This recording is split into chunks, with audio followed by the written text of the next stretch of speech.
നേരം അൽഫോൺസിൻ്റെ നേരമാണ്. അൽഫോൺസ് വളരെ നാളുകളായിട്ട് ചെയ്യാൻ ആഗ്രഹിക്കുന്നൊരു സ്ക്രിപ്റ്റാണ്. എനിക്ക് തോന്നുന്നു 2007 ഇതിൻ്റെ നേരം ബേസ് ചെയ്തിട്ട് ഷോർട്ട് ഫിലിം അവൻ ചെയ്തിരുന്നു. അവൻ്റെ ഒരു ആദ്യത്തെ ഇനീഷ്യൽ വർക്ക്സിൽ പെടുന്നൊരു സംഭവമാണ്. പിന്നെ അത് അവനൊരു സിനിമയായിട്ട് വരണമെന്നായിട്ട് അവൻ ആഗ്രഹിച്ചു. അപ്പോൾ കുറേ കൂടി ഡെവലപ്പ് ചെയ്തിട്ടൊരു സിനിമ ഒരു സ്ക്രിപ്റ്റാക്കി. അപ്പോൾ എന്താണ് പറയുക, ഔട്ടായിട്ട് ഇത് അൽഫോൺസാണ് ഇതിൻ്റെ എല്ലാ കാര്യങ്ങളും നീക്കുന്നത്. അൽഫോൺസിൻ്റെ നേരമാണ്. ഞങ്ങളൊരു സിനിമ സുഹൃത്തുക്കളുണ്ട്, ഒരു 5-8 പേര്. അപ്പോൾ നമ്മളെല്ലാവരും സിനിമയിൽ ഒരു രീതിയിൽ മറ്റു രീതിയിൽ വരണമെന്ന് ആഗ്രഹിച്ചിരുന്നവരാണ്. കുറേ നാളായിട്ട് ആഗ്രഹിച്ചു, പലർക്കും എത്താൻ സാധിച്ചില്ല. അപ്പോൾ നമ്മളെല്ലാവരും ഒരുമിച്ചൊരു സിനിമ നമ്മൾ എപ്പോഴെങ്കിലും ചെയ്യും എന്നിങ്ങനെ ഇടയ്ക്കിടയ്ക്ക് നമ്മൾ സ്വപ്നം കണ്ടുകൊണ്ടിരുന്നതാണ്. അപ്പോൾ നേരം ഇങ്ങനെ ചെയ്യാം, അപ്പോൾ എൻ്റെ അടുത്ത് ചെയ്യാൻ പറ്റുമെന്ന് വെച്ചാൽ നമുക്ക് ചെയ്യാം. അങ്ങനെ ഈ സിനിമയിൽ വരാൻ ആഗ്രഹമുള്ള എല്ലാവരെയും അവൻ സിനിമയിലേക്ക് കൊണ്ടുവന്നു. അപ്പോൾ അവനൊരു അവസരം കിട്ടിക്കഴിഞ്ഞപ്പോൾ അവസരത്തിന് വേണ്ടി കാത്തിരിക്കുന്ന എല്ലാവർക്കും അവനൊരു അവസരം കൊടുത്തു. അതിപ്പോൾ അഭിനയത്തിലാണെങ്കിലും സ്ക്രിപ്റ്റിങ്ങിലാണെങ്കിലും post production, pre production, music, പാടുന്ന ആൾക്കാരെല്ലാം ഫ്രണ്ട്സാണ് അവൻ്റെ. നമ്മൾ പുറമേ നിന്ന് ഒരുപാട് ആൾക്കാർ അസോസിയേറ്റ് ചെയ്ത സിനിമയിൽ ഇതെല്ലാം നമ്മളൊരു ഫ്രണ്ട് സർക്കിളിനുള്ളിലുള്ള ആൾക്കാരാണ് ഇതിനകത്ത് അഭിനയിച്ചിരിക്കുന്ന എല്ലാവരും. അപ്പോൾ അതുകൊണ്ട് തന്നെ സിനിമ കാണുമ്പോൾ കുറേ ന്യൂ ഫേസസ് നമുക്ക് ഫീൽ ചെയ്യും. ഇവരൊക്കെ എന്താണ് ആരാന്ന് തോന്നും. പക്ഷേ ഇതൊക്കെ നമ്മളെല്ലാവരും ഫ്രണ്ട്സാണ്. സീനിയേഴ്സായിട്ടുള്ള വളരെ ചുരുക്കം ആൾക്കാരെ സിനിമയ്ക്കകത്തുള്ളൂ. അപ്പോൾ നമ്മുടെ ഒരു ഫ്രണ്ട്ഷിപ്പിൻ്റെ അകത്ത് നിന്ന് നമ്മളെല്ലാവരും കൂടി ഒരുമിച്ച് ഉണ്ടാക്കിയെടുത്തൊരു സിനിമയാണ് നേരം. ഈ പാട്ട് ശരിക്കും പറഞ്ഞാൽ കിന്നാരം എന്ന് പറഞ്ഞ സിനിമയ്ക്കകത്ത് ജഗതിച്ചേട്ടൻ പാടുന്നൊരു ബിറ്റിൽ നിന്ന് ഇൻസ്പയർഡ് എടുത്ത സംഭവമാണ്. അപ്പോൾ ഇതിനകത്ത് പാട്ട് പാടിയല്ലേ, ശബരി എന്ന് പറയുന്ന ആൾ ജഗതിച്ചേട്ടൻ്റെ വലിയൊരു ഫാനാണ്. അപ്പോൾ വൈകുന്നേരങ്ങളിൽ ഫ്രണ്ട്സായിട്ട് കൂടുമ്പോൾ എപ്പോഴും ഇങ്ങനെ പഴയ മലയാള സിനിമയുടെ വിറ്റുകളൊക്കെ പറഞ്ഞിരിക്കും.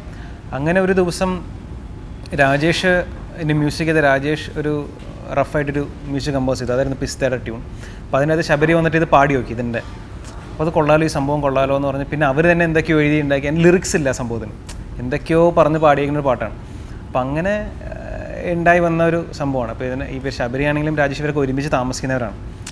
അപ്പോൾ ഞാൻ പറഞ്ഞില്ല, ഇത് ഈ പാട്ടുണ്ടായതും അങ്ങനെ ഒരു ഫ്രണ്ട്ഷിപ്പിൽ നിന്നാണ്. അപ്പോൾ അങ്ങനെ നല്ലൊരു പാട്ട് കേട്ടപ്പോൾ തന്നെ എനിക്ക് തോന്നി ഇതൊരു ഷുവർ ബെറ്റ് പാട്ടാണ്. അപ്പോൾ നന്നായിട്ട് ഷൂട്ട് ചെയ്യണം. ആദ്യം നമ്മൾ വിചാരിച്ചു ഒരു ഫ്ലോറിൽ നല്ല ലൈറ്റിംഗ് ഒക്കെ കൊടുത്ത് സ്ഥിരം ചെയ്യുന്നൊരു പ്രമോ പോലെയൊക്കെ നമുക്ക് ചെയ്യാമെന്ന് ആദ്യം വിചാരിച്ചു. പക്ഷെ അത് സ്ഥിരം കാണുന്നൊരു പാറ്റേൺ. അപ്പോൾ അൽഫോൺസ് പറഞ്ഞു നമുക്ക് അങ്ങനെ വേണ്ട, നമുക്ക് വളരെ റോ ആയിട്ട് എങ്ങനെ എന്ത് ചെയ്യാൻ പറ്റുമോ അങ്ങനെ ചെയ്യാം. നമ്മളൊരു കൊറിയോഗ്രാഫ് സാധനങ്ങളൊന്നുമില്ല, വളരെ നാച്ചുറലായിട്ട് നമ്മുടെ ഫ്രണ്ട്സിനെ മാത്രം വെച്ചിട്ട് എങ്ങനെ ചെയ്യാമെന്നുള്ള അങ്ങനെ അൽഫോൺസിൻ്റെ ഐഡിയയിലാണ് ശരിക്കും പറഞ്ഞാൽ അങ്ങനെ ഷൂട്ട് ചെയ്തത്. പിന്നെ അൽഫോൺസ് തന്നെയാണ് സിനിമയുടെ എഡിറ്റർ. അപ്പോൾ അൽഫോൺസിന് ഒരു എഡിറ്റിംഗ് മൈൻഡ് ഉണ്ട്. ഓരോ സോങ് വരുമ്പോൾ എങ്ങനെയായിരിക്കും വിഷ്വലിനൊരു കറക്റ്റ് ഐഡിയ അവനുണ്ട്. പിന്നെ നമ്മളെല്ലാവരും ചെന്നൈ പോയി ഷൂട്ട് ചെയ്തു. പിന്നെ കുറേ ബ്ലൂപ്പേഴ്സ് എടുത്തു, നമ്മൾ സിനിമയിലെ ചെറിയ ചെറിയ രംഗങ്ങളെടുത്തു.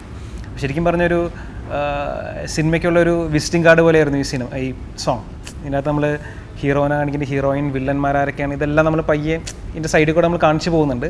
എന്നാൽ ഇതൊരു പ്രൊമോ സോങ് പോലെ എടുത്തൊരു പാട്ടാണ്. പക്ഷെ അത് നല്ല രീതിയിൽ വന്നു, നല്ല റെസ്പോൺസ് കിട്ടി. അതൊരു ഭാഗ്യം. കാരണം പ്രത്യേകിച്ച് സിനിമയിൽ വരുമ്പോൾ എൻറ്റയർലി ന്യൂ ആയിട്ടുള്ളൊരു ടീമിന് ഭയങ്കര ആക്സെപ്റ്റൻസ് ഇവിടെ കുറവാണ്, കിട്ടാറില്ല. പക്ഷെ ഇത് ഇങ്ങനെ നല്ലൊരു പാട്ട് കിട്ടി. അപ്പോൾ ആ പാട്ട് വളരെയായിട്ട് ശ്രദ്ധിക്കപ്പെട്ടു. പാട്ട് ശ്രദ്ധിക്കപ്പെട്ട് തുടങ്ങിക്കഴിഞ്ഞപ്പോൾ സിനിമ ശ്രദ്ധിക്കപ്പെട്ടു.